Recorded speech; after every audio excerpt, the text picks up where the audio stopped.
अंदर। देखिए, सबसे पहले न प्रदेश के लोगों को जो शांतिपूर्वक मतदान के लिए आभार व्यक्त करता हूं, धन्यवाद करता हूं। ये पहला चुनाव हुआ है जहां कोई अप्रिय घटना नहीं हुई, ना झगड़ा हुआ, ना कोई बात हुई, कोई ऐसी रिपोर्ट वहां से नहीं आई। और कांग्रेस पार्टी भी लोगों के इस फैसले को विनम्रता से स्वीकार करती है। बहुत अच्छा फैसला दिया है और लोगों ने जो वर्डिक्ट दिया है उसको हम चुनाव परिणाम जो आए हैं उनका। हेलो, ऐसे अच्छा सॉरी। चुनाव परिणाम का संदेश साफ कि लोगों ने प्रदेश में परिवर्तन का मन बना लिया है और कुछ ही दिनों के बाद कांग्रेस सरकार बनाना चाहती है। नहीं, पकड़ लो। पिछले 10 वर्षों का जो शासन रहा है वो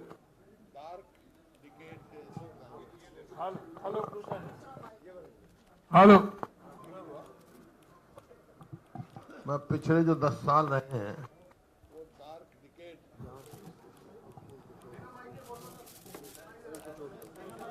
डार्क डिकेड के उससे ये इतिहास में लिखा जाएगा, क्योंकि प्रदेश कहां था 2014 में और कहां इन्होंने पहुंचा दिया। और जो इनकी 10 वर्षों की जो नीतियां, जन विरोधी नीतियां और निर्णय, नफरत और नेगेटिविटी में जूझता रहा प्रदेश, ये ऐसा समय होगा जिसको लोग आसानी से भुला नहीं पाएंगे। क्योंकि आपने देखा किसानों को लाठी, गोली, कीले, गर्मी सर्दी और अपमानित किया गया, टेररिस्ट तक बताया गया किसानों को इनमें। इसी प्रकार से जो चुने हुए प्रतिनिधि जिनको छोटी सरकार कहा जाता है, सरपंचों को लाठियां, और इसी प्रकार से जो हमारे विश्व में जो मेडल लेके आई हमारी पहलवान बेटियों को अब तक न्याय नहीं मिला, उनके साथ व्यवहार, कर्मचारी, आशा वर्कर, आंगनवाड़ी वर्करों पर लाठियां, बस 3 ही काम इस सरकार ने किए हैं। पुलिस, प्रोपगंडा और पोर्टल, 3P की सरकार चली है। तो ये आपके सामने है। अभी मैं पढ़ रहा था, एक मिनट,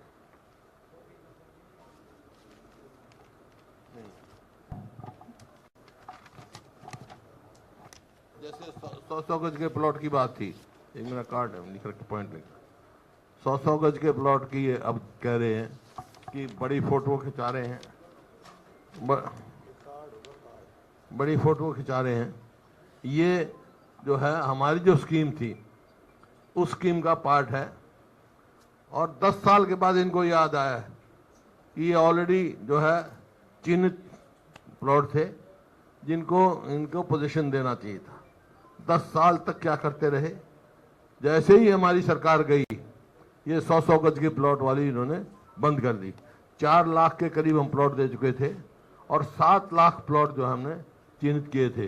अब इस सरकार को तो माफी मांगनी चाहिए उन 3 लाख लोगों से जिनका इनको जो प्लॉट मिले थे वो नहीं दिए और जो पोजीशन दिया था वो नहीं दिया। किस बात क्यों ले रहे हैं? तो इसी प्रकार से आप कोई भी उद्देश्य देखें, ये अपना आरक्षण की बात करते हैं, आरक्षण की ये बात करते हैं, कई दफा कहते हैं वे हमने कहा आरक्षण के खतरा है इनसे। तो ये तो खुद इनके जो फैसले हैं ये साबित करते हैं। जैसे बैकवर्ड क्लासेस का क्रीमी रेल इन्होंने 8 से 6 कर दिया, हम 8 से 10 करेंगे। इसको किसको नुकसान होगा? उससे बैकवर्ड क्लास के गरीब आदमी को नुकसान होगा रिजर्वेशन में। इसी प्रकार से जो कौशल रोजगार योजना चलाई इन्होंने, कच्ची नौकरियां दी, पक्की नौकरियां 2 लाख खाली हैं, वहाँ उसमें ना तो मेरिट है ना रिजर्वेशन है। तो एक एक फैसला ऐसा कर रहे हैं जो रिजर्वेशन के खिलाफ इन्होंने फैसले लेने का काम किया है। ये आपके सामने। और प्रदेश को बेरोजगारी में, महंगाई में, अपराध में और नशे में की तरफ मोड़ दिया है, जो आज हर आदमी से चिंतित है। आज जो है बेरोजगारी भी नंबर 1 है हमारा, कितने ही आप देखो, और प्रदेश को डेट ट्रैप में डाल दिया है। तो ये इनकी फाइनेंशियल पोजीशन, हमारी रेवेन्यू रिसिप्ट 1,16,639 है इनकी, और रेवेन्यू एक्सपेंडिचर जो है 1,34,456 है। रेवेन्यू डेफिसिट जो है 17,817 है 24-25 का जो है, विच मीन्स स्टेट की इनकम सफिशिएंट नहीं है डे टू डे एक्सपेंडिचर को मीट करने के लिए। गवर्नमेंट जो है इंटरनल डेब्ट जो है वो 67,163 रेज किया है इन्होंने, हुआ है। उसमें से अब लेंगे 67,163 लेंगे इंटरनल डेब्ट, और उसमें जो है रीपेमेंट विद इंटरेस्ट जो है वो 64,220 है। तो कहाँ विकास की गुंजाइश रहेगी? मतलब जो कर्जा वापस देने के लिए कर्जा ले रहे हैं। इसी प्रकार से जो है 2024 में गवर्नमेंट को अगर जो इन्होंने बजट दिया था वो पूरा करना है तो 20,000 करोड़ और लेना पड़ेगा। तो ये एक संकेत है कि हम डेब्ट ट्रैप की तरफ जा रहे हैं और फाइनेंशियल क्राइसिस की तरफ जा रहे हैं प्रदेश में। ये नहीं तो बाद की बातें हैं, ये नहीं, इसके लिए तो अलग प्रेस कॉन्फ्रेंस करेंगे जी। एक ये तो आज जनरल बात है और भी सवाल पूछेंगे नहीं, ये बहुत सारे। अब ये देखिए आज के अखबार में है कि प्रदेश के 182 कॉलेज में प्रोफेसर 7,986 पद खाली, मतलब मोर देन 58% पोस्ट खाली है। वैसे 50% खाली है। 4.5 लाख के करीब हमारे वो एम्प्लॉय हैं कुल, 4 लाख कुछ, जिसमें 2 लाख खाली है, मतलब जो सैंक्शन पोस्ट है। तो ये दर्शाता है इस सरकार को कि इसके डायरेक्शनलेस गवर्नमेंट है। और ये मुख्यमंत्री के ये बयान आना कि मैंने बनते ही ये कहा, इसका मतलब इन्होंने एक्सेप्ट किया 10 साल तक पिछली सरकार ने कुछ नहीं किया। अब क्या क्या कहाँ सफरिंग हुई कोविड में देखा आपने। असेंबली में मैंने सवाल किया था, उस टाइम की सरकार ने कहा कि ऑक्सीजन की कमी से कोई डेथ नहीं हुई, याद होगा आपको। और उस टाइम ये माना था कि हम हर सिविल सर्जन से रिपोर्ट लेंगे, आज तक तो आई नहीं। जितने घोटाले हुए हैं SIT बनाते हैं और आज तक कोई वो नहीं होती। खैर एनी हाउ, जो रिजल्ट जो है बहुत अच्छा आया है। जितना रिजल्ट आया है हमारा इंक्रीज जो हुआ है अलायंस का, वो तकरीबन 20% के करीब है। वो दिखा दें, मैंने कार्ड पढ़ा। 18% इंक्रीज हुआ है। नहीं, एक मिनट बना रखा मैंने।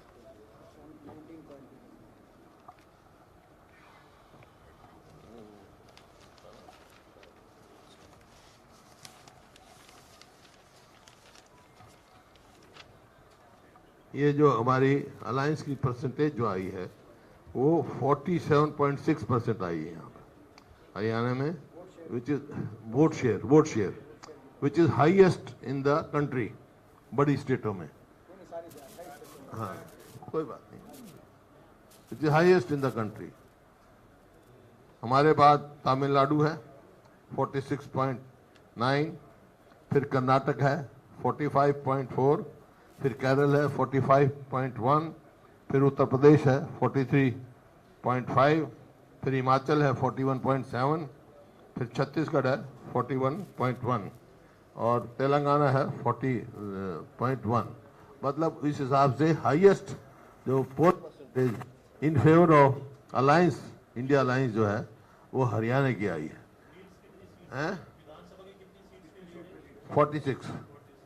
46 पे लीड किया है।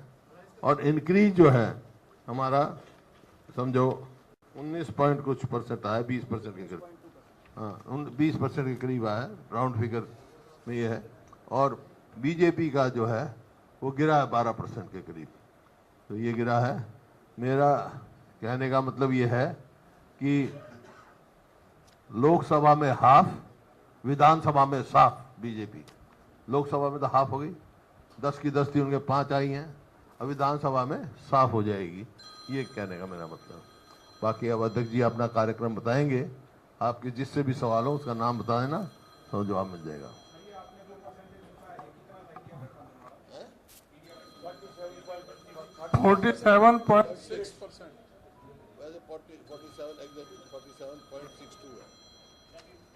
और उनका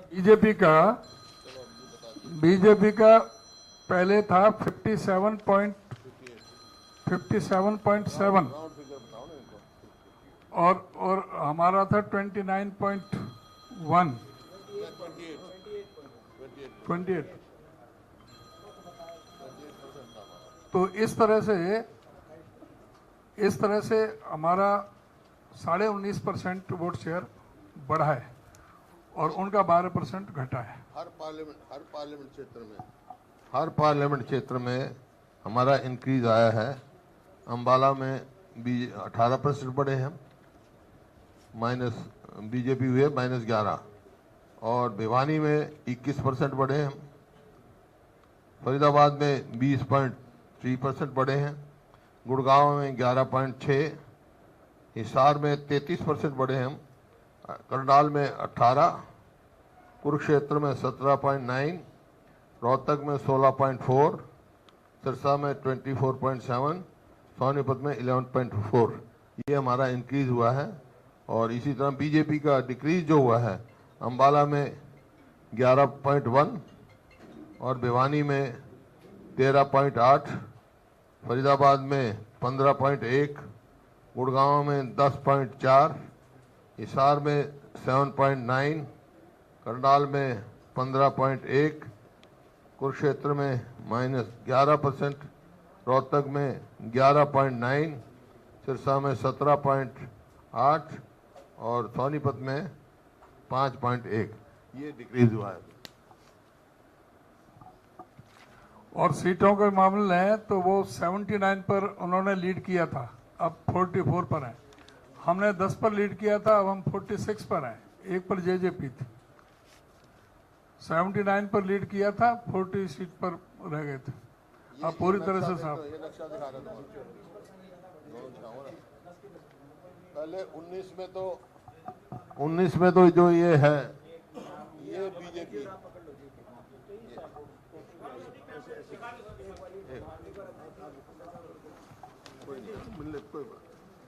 ये 19 में तो ये है भाई। 24 में आ जाओ, ये नीला है और बीजेपी पीला है। दोनों नक्शे मिला लो, कंपेयर कर लो। कह तो दिया बीजेपी साफ। और तो कोई मुकाबला है नहीं। देखो, मुकाबला तो कांग्रेस और बीजेपी में। वहां भी मेरे से पूछा था सवाल और ये चुनाव ने सिद्ध कर दिया। वो कह जी और भी पार्टियां हैं यहाँ, उनका मुकाबला तो कांग्रेस का और बीजेपी का है। उन पार्टी का मुकाबला तो नोटा से है। नोटा जितनी वोट आई उतनी वोट आई उनकी, और कितनी आई है। तो इस बार तो प्रोग्राम बताएंगे अपना। नहीं अभी जल्दी मत कर भाई। गर्मी में घूम के आया तो तब मैं ये कहना चाह रहा था कि इन्होंने अभी रिजल्ट आते ही बिल्कुल बेतहाशा निराशा में इन्होंने कदम उठाने शुरू किए। जिस तरह से हुड्डा साहब ने जिक्र किया था प्लॉटों का, इन्होंने 10 साल में एक सिंगल प्लॉट किसी को कोई अलॉट नहीं किया। जिसकी अब ये कब्जे देने की बात कर रहे थे, इनको माफी मांगना चाहिए कि जो कब्जे उस समय नहीं हो पाए थे उनको कब्जा देने की बजाय तुरंत इन्होंने आते ही सत्ता में उनको रोक दिया था कब्जा लेने से। और अब जब चुनाव 2 महीने बाद 3 महीने बाद चुनाव है तो अब ये ड्रामा कर रहे हैं कब्जा देने का। कब्जा तो ये 9.5 साल पहले दे देने चाहिए थे। जो इन्होंने 9.5 साल पर रुके हुए हैं, इनको उस सभी समाज से जो गरीब आदमी थे उनको इस सरकार को माफी मांगना चाहिए। और अब ये दूसरी बात कह रहे हैं कि प्लॉट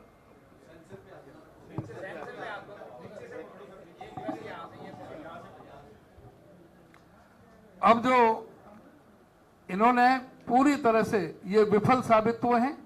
अब नए प्लॉट देने की बात कर रहे हैं, कोई योजना नहीं है, बगैर किसी योजना के ये सिर्फ लोगों के साथ धोखा है।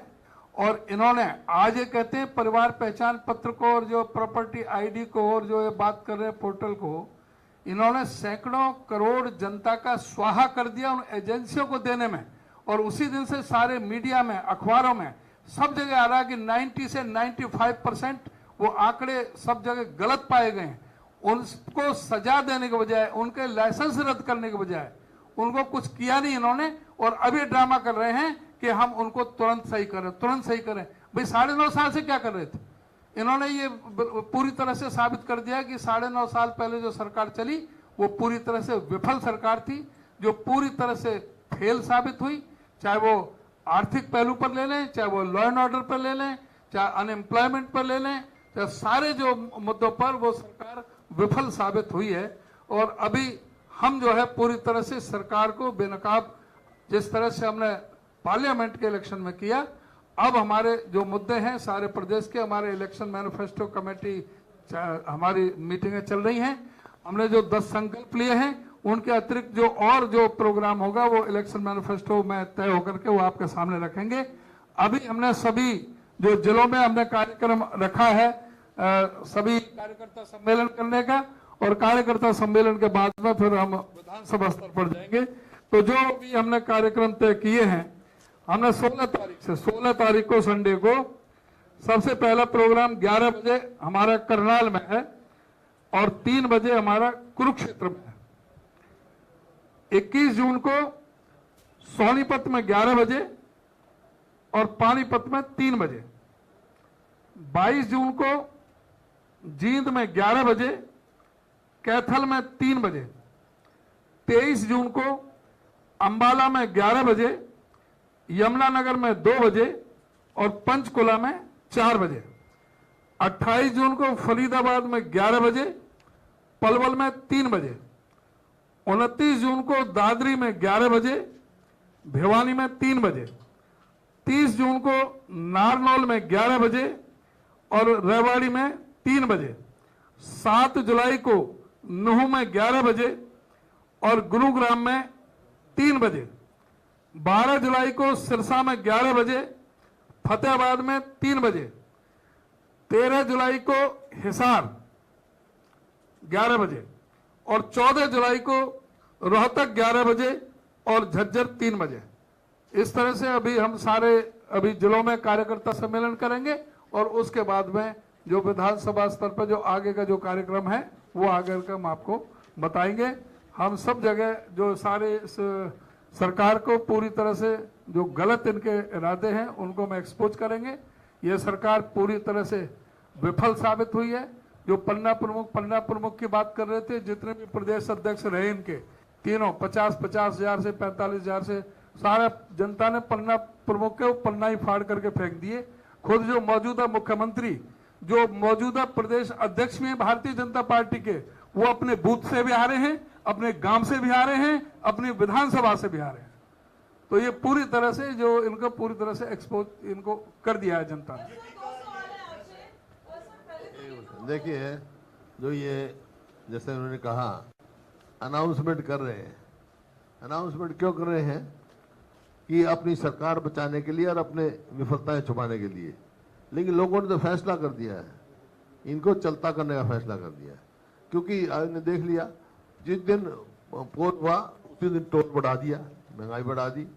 उसी दिन से रात को बिजली नहीं आती, पानी की गांव में बिजली नहीं आ रही कई घंटे रात को। जहाँ मैं गाँव जिन गाँव में गया तो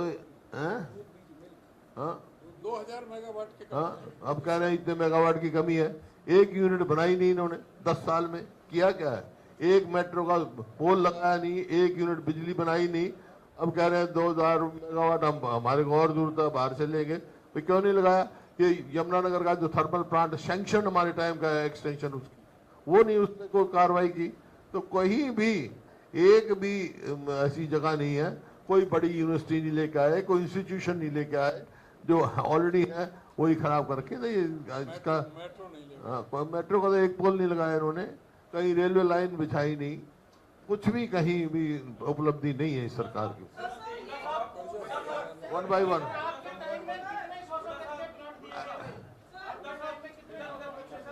एक मिनट, 1 by 1 हमारे कोई 4 लाख के करीब, 3,82,000 या 92,000, मतलब है ऐसे थोड़ा थोड़ा भाई, जिसी कोई एक आधी पंचायत में कोई होगा वो रह गए थे पोजीशन, थोड़े रह गए, वो 10-20,000 के पोजीशन दे रहे, जो ये दे रहे जो प्रोसेस में थे। बाकी 3 लाख और चिन्हित किए थे हैं? एक मिनट, तो 7 लाख के करीब प्लॉट देने थे जो उन्होंने स्कीम बंद कर दी। 1 by 1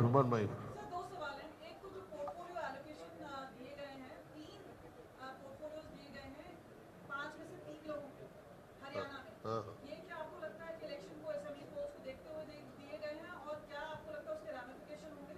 और दूसरा, आम आदमी पार्टी और आपका जो अलायंस है वो क्या असेंबली पोल्स पे भी रहेगा? देखिए, जहाँ तक आम आदमी का और हमारा अलायंस का सवाल है, वो नेशनल लेवल पे अलायंस था हमारा, स्टेट लेवल पे कोई अलायंस नहीं है। अभी कोई बात नहीं, ना कोई बात चली है उसकी, ना कोई अलायंस।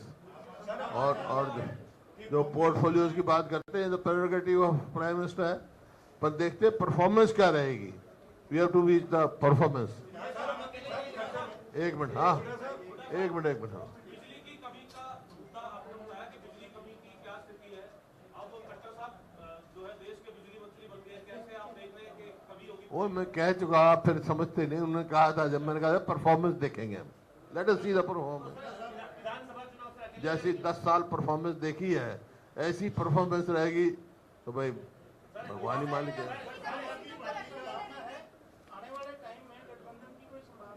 हमारी शुभकामनाएं हैं, परफॉर्मेंस अच्छी रहे, महकमे मिले, देखते हैं। अकेले ही लड़ेंगे? किसने कहा है?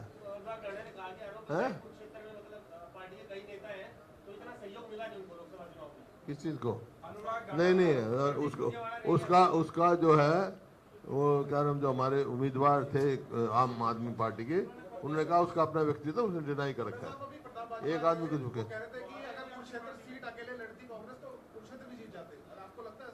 ये तो राष्ट्रीय स्तर पे फैसला हुआ भाई।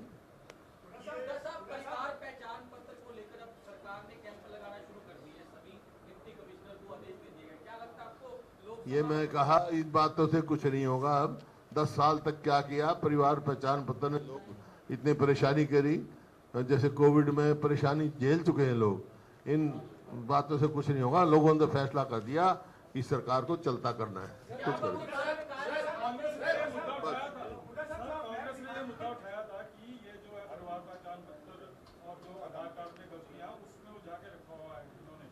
हाँ, उठा रहे हैं, अब भी उठा रहे हो, क्या फर्क पड़ना है? लोगों की परेशानी बढ़ा रहे हैं, हम तो चलता ही करेंगे। देखिए, ये जो है, जो जनहित के हैं उनको रखेंगे, बाकी हम चलता करेंगे। ये जन विरोधी है। ओबीसी और एससी वोटर जो बीजेपी का कभी समर्थक हुआ करता था, वो छिटक कर कांग्रेस की तरफ आ गया है, तो लग रहा है कि ये कांग्रेस की। देखिए, कांग्रेस को 36 बिरादरी की वोट मिली है, सब वर्गों से पूरा सहयोग मिला है, चाहे एससी हो, चाहे ओबीसी हो, चाहे और जितने भी हैं।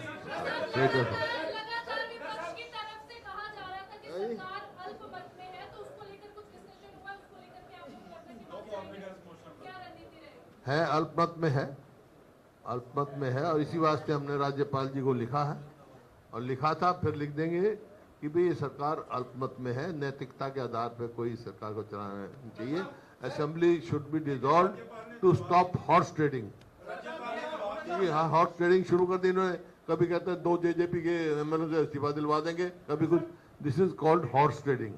To stop horse trading, assembly should be dissolve.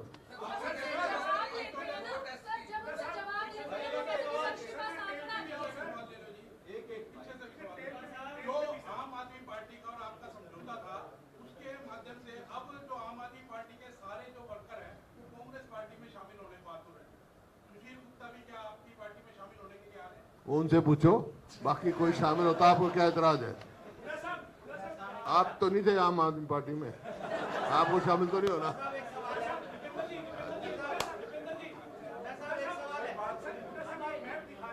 One by one आप फिर दिखाऊं?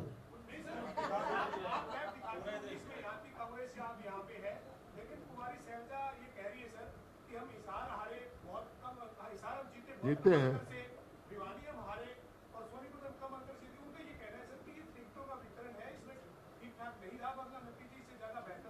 टिकटों का वितरण पार्टी हाईकमांड ने किया है और पार्टी हाईकमांड फैसला करती है और सबको मान्य होता है।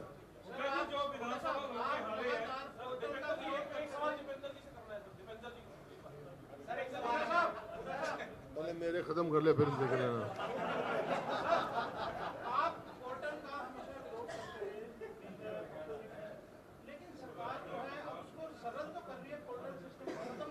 तो हम तो करेंगे ना। मैं कह जो पोर्टल जनहित में होंगे उसको रखेंगे हम और वो लगाएंगे, जो जन विरोधी उनको हटाएंगे। पोर्टल की सरकार है।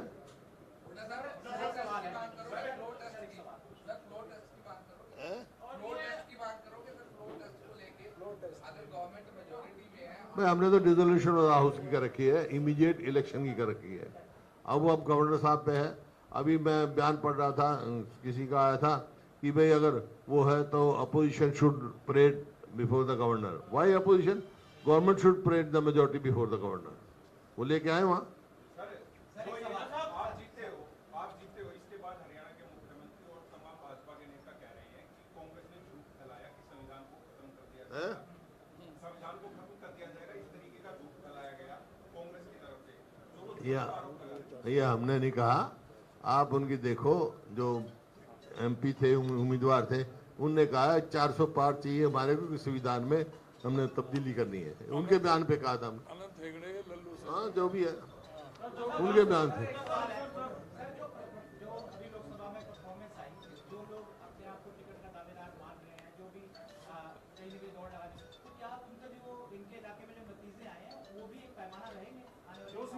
हमारा पैमाना वही रहेगा जो लोकसभा में था। जो जीतने वाला होगा उसको टिकट दी जाएगी हमारी पार्टी। आपको क्यों बताएं?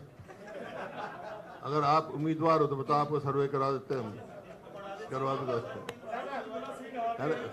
ऐसा है, सर्वे कराएंगे, उम्मीदवार आएंगे, सर्वे कराएंगे। जो जीतने वाला होगा पार्टी के उसमें उसको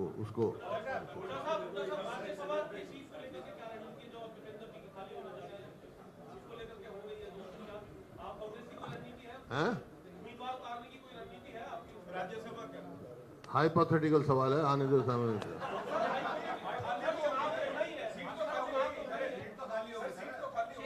खाली तो होगी, शेड्यूल आएगा चुनाव का, डेट ऑफ नॉमिनेशन आएगी, जब बात करेंगे तेरे से।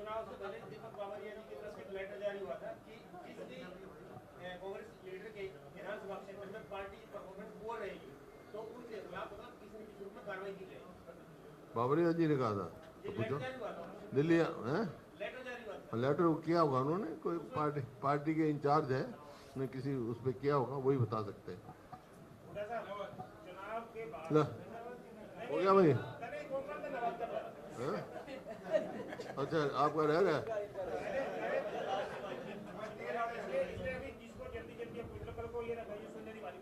हाँ हाँ हाँ। लोकसभा चुनाव के बाद आपने इसका विश्लेषण कर लिया हैं? विश्लेषण कर लिया है पार्टी ने। हाँ। आपने सीआरपी न्यूज़ भी है, जैसे कि आपके साथी बैठे हैं, जिन कांग्रेस के एमएलए की सीट में बीजेपी जीती है, कांग्रेस हारी है पूरे अक्रॉस दी स्टेट में। क्या इसमें विश्लेषण में, प्लीज कीप क्वाइट। इस विश्लेषण में क्या पाया कि वहां पर थोड़ी वोट कांग्रेस को कम क्यों आई? अगर कोई विश्लेषण में आप बता पाए। देखिए मैंने आपको बता दिया, 10 के 10 पार्लियामेंट्री हलकों की बता दी, हर जगह इंक्रीज हुई है, कांग्रेस की, बीजेपी की डिक्रीज हुई है। मैंने परसेंटेज भी बता दिया आपको। तो एक असेंबली के सेगमेंट की बात नहीं, पार्लियामेंट की बात की है। पार्लियामेंट के हर क्षेत्र में कांग्रेस पार्टी को इंक्रीज मिली है जबरदस्त, और ओवरऑल स्टेट में 20% के करीब जो है इसको इंक्रीज मिली है।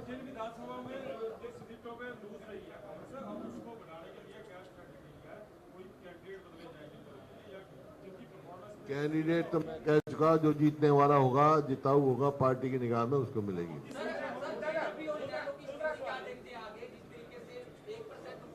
मैंने सबसे पहले सवाल पूछ लिया यार, सब तो आप ही पूछते रहोगे क्या? एक सवाल इतने औरों को भी तो पूछने दे। एक कैंडिडेट है रामदास जी, उन्होंने ये कहा है, हो सकता है अब तक भी बात आई हो, कि कोई हमारे कुछ नेताओं ने प्रचार नहीं किया, सैबोटेज किया। क्या इस प्रकार की सूचना आपके पास आई है? देखिए, पार्टी का अंदरूनी मामला है।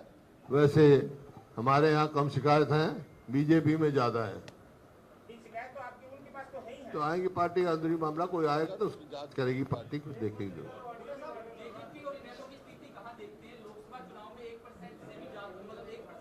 बता दिया ना, उनका मुकाबला नोटा से है, किसी पार्टी से नहीं है। नोटा है ना, जो वोट जाते नोटा, उससे है। आज एक अखबार ने, आज एक अखबार ने छापा है कि मनोहर लाल सरकार ने बिजली में स्टेट को सरप्लस बना दिया। आज एक अखबार ने छापा है। वास्तविकता बात बता सकते हैं, एक यूनिट बनाई है इन्होंने, एक यूनिट भी कहीं बढ़ाई है क्या? एक यूनिट बता दें, एक यूनिट क्षमता बढ़ाई हो। बिजली की क्षमता बढ़ती है, जैसे मेरे समय में 4 तो थर्मल पावर प्लांट लगे, एक न्यूक्लियर पावर प्लांट वहां फतेहाबाद में लगा, और जो परचेज एग्रीमेंट है हमने सस्ता किया था, इन्होंने उसको महंगा कर दिया।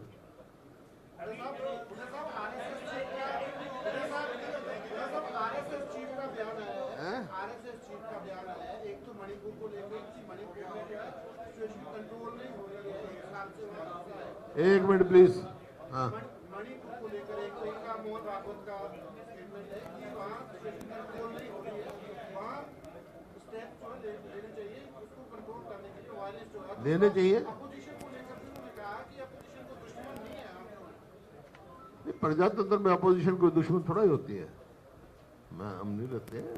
प्रजातंत्र तो प्रजातंत्र है, लोगों की जहाँ लोग बैठाते हैं वहीं लोग बैठते हैं। अपोजिशन में बैठाया, हम अपोजिशन की राजनीति कर रहे हैं, सत्ता दल में बैठाए सत्ता दल की कर लेंगे, इसमें क्या। एक जो हाई कोर्ट ने फैसला किया हरियाणा सरकार के सामाजिक आर्थिक कानून के 5 चेकों की पॉलिसी रद्द कर दी, जिससे सारी भर्तियां फंस गई। एक तो 60,000 की भर्तियां चली थी, वो रुक गई, 2 लाख पद खाली पड़े हैं। देखिए, कर्मचारी जो है, जो आपकी सरकार ने जाते जाते रेगुलेशन पॉलिसी लेके आए तो रेगुलेट नहीं हो पाएंगे, पूरी की कैसे वो भी जानना चाह रहे हैं। देखिए, मैं कह चुका है, सरकार की नीति सदा ये रही है, ऐसे उलझाया है सब, या तो कोर्ट में स्टे हो गए या कौन निकल गए, कच्चे कर्मचारी रखते हैं, और जहाँ मेरिट ना मेरिट है ना रिजर्वेशन, तो उसका तो मैं पहले कर चुका हूँ इस बात की चर्चा।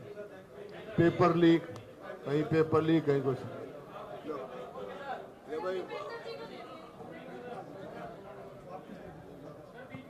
हाँ जी,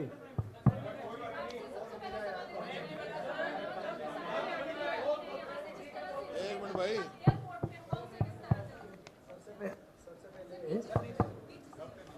हेलो।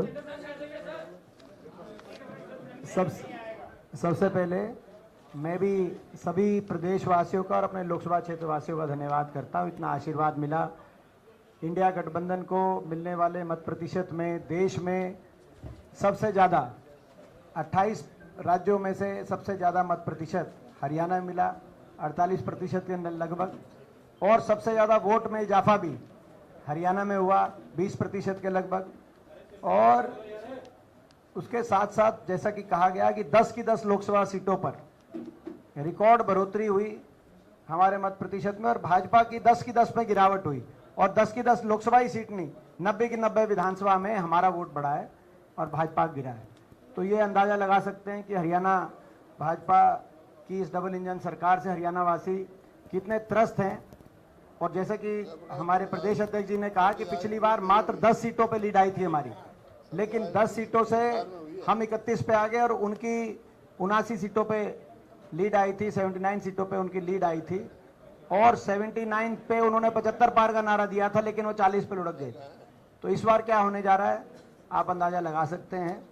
बाकी मैं समझता हूँ कि जो वाकया रहा एयरपोर्ट का, आपको जो भावना, जिस प्रकार से अपने शब्दों से लोगों की भावनाओं को आहत करने का काम किया गया था, जैसे कि जिन्होंने जो है ये कार्य किया। उन्होंने कहा कि उनकी माता तो शब्दों की गरिमा और संयम, शब्दों के माध्यम से भी किसी को आहत करना और शारीरिक रूप से आहत करना, मैं समझता हूँ कि कहीं ना कहीं उस बात को भी देखना चाहिए था जो उन्होंने कहा था। लगातार उन्होंने इस प्रकार के शब्दावली का प्रयोग किया था जिससे लोगों की जनभावनाएं आहत हुई थी। आहत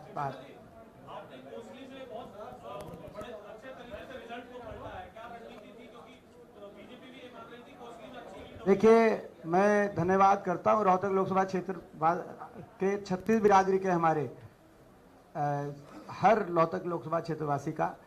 जैसे कि अभी आदरणीय हुड्डा जी ने कहा और हमारे आदरणीय प्रदेश अध्यक्ष जी ने कहा, हमें हरियाणा में 36 बिरादरी की वोट मिली और मेरे लोकसभा क्षेत्र में भी 36 बिरादरी की वोट मिली है।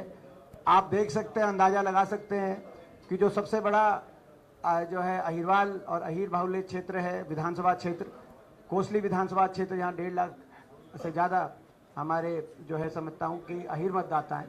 वहाँ भी लोगों ने मुझे आशीर्वाद दिया और मुझे वहाँ से लीड मिली। जो प्रदेश का सबसे ज़्यादा पंजाबी समाज बाहुल्य हमारा विधानसभा क्षेत्र है, रोहतक विधानसभा क्षेत्र, वहाँ से भी मुझे लीड मिली। और रोहतक लोकसभा क्षेत्र में पड़ने वाले तमाम लगभग ब्राह्मण बाहुल्य हर गांव के अंदर भी मुझे लीड मिली और हर बूथ के ऊपर, हर वर्ग के बूथ के ऊपर मेरा प्रदर्शन और हमें लोगों ने आशीर्वाद देके लीड देने का काम किया। तो 36 बिरादरी ने रोहतक लोकसभा क्षेत्र में जो है साथ दिया और पूरे प्रदेश में 36 बिरादरी ने कांग्रेस पार्टी का साथ दिया है। तो हम 36 बिरादरी हरियाणा वासियों का बहुत बहुत धन्यवाद करना चाहते हैं और जिस विश्वास से ये साथ दिया उस विश्वास को सदा कायम रखेंगे, ऐसा विश्वास दिला।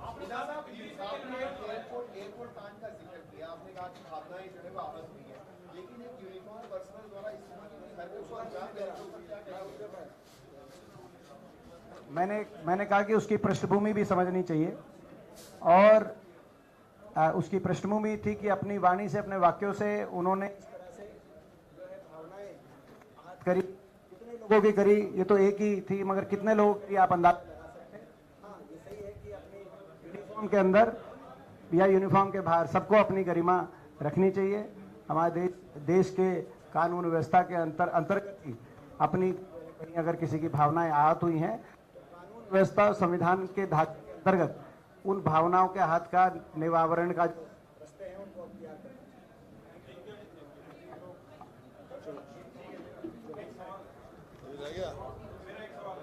पूछ ले।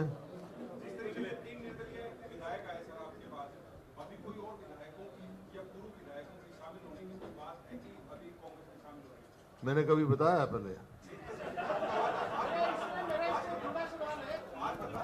3 उन्होंने किया है, कांग्रेस को सपोर्ट किया है, बीजेपी से विड्रॉ किया है, बाकी तब 2 ही हैं। एक इंडिपेंडेंट है, एक गोपाल कांडा है, 2 ही हैं।